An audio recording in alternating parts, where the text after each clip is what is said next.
நான் உங்க அடுத்து இருந்தேன் என்னன்னு பாத்தீங்கன்னா திமுகவின் வரலாற்று சார்ந்த தேர்தல் வாக்குறுதி என்னன்னு பாருங்க. செம்மையா கொடுத்திருக்காங்க, யாருமே அசைக்க முடியாது. பாருங்க, திமுகவின் வரலாற்றை பேசும் படம். எம்எல்ஏ கேளுங்க. கடைசியா ஒண்ணு தேர்தல் வாக்குறுதி சொன்னால் பாருங்க, செம்ம வாக்குறுதி. ஏன்னாங்க புதுசுலங்க பழைய எப்பேற்பட்ட பழங்கின்னு கொட்டப்பட்ட கூட ஆட்ட முடியாது, அசைக்க முடியாது, ஒன்னாந்துராது. யார் நம்ம நாடக தலைவர், யாரும் அசைக்க முடியாது திமுகவை. ஸ்டாலின் இருக்காருக்கு, திமுக ஆமா நீங்க மட்டும்தான் அசைக்க முடியும். ஆணித்தரமா நீங்க மட்டும் குளிக்க வேண்டி புதஞ்சுக்க முடியும். புதைக்கிறதுல நீங்க மட்டும் தான் புதஞ்சுக்க முடியும், சரிங்களா?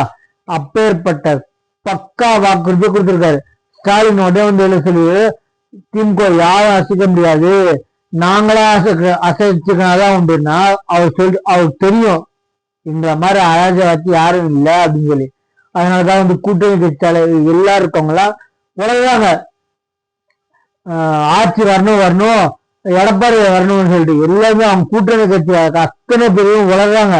என்னன்னு தெரியல, அவங்களுக்கே தெரிஞ்சு போச்சு இவங்க ஆயுசு முழுக்க இனிமேல் வர முடியாது. 2026 ஆயுசு முழுக்க இனிமேல் வர முடியாது.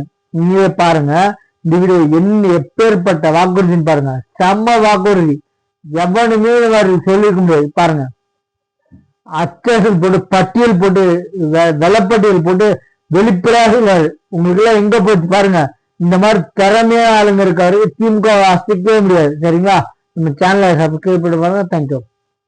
நம்முடைய இயக்கத்துடைய வரலாற்று நீங்க தெரிஞ்சுக்கணும். பெட்ரோல் விலை 100 ரூபாய் ஒன்ன ஏறும், கோட்டர் விலை ஏறும். பெட்ரோல் விலை ஏறத பத்தி கவலைப்படுறியா இல்லையா? கோட்டர் விலை ஏறும். 130 ரூபா. எம்எல்ஏ கேளுங்க எவ்வளவு வேதனையா சொல்றாங்க.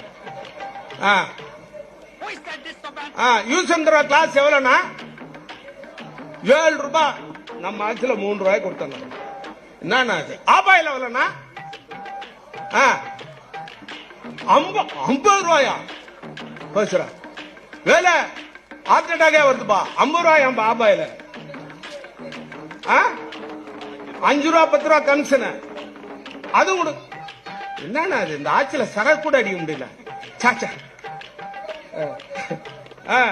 எவ்வளவு வேதனை, எவ்வளவு வேதனை, எவ்வளவு வேதனை. எக்ஸாம்பிள் பாரு உக்காந்துருக்காரு எங்க பத்தியா. சரி விட, உதயசூரியன் உதிச்ச உடனே எல்லாத்துக்கும் குவார்டர் ஃப்ரீ. நம்ம தேர்தல் வாக்குறுதி அவ்வளவுதான் தர முடியும்.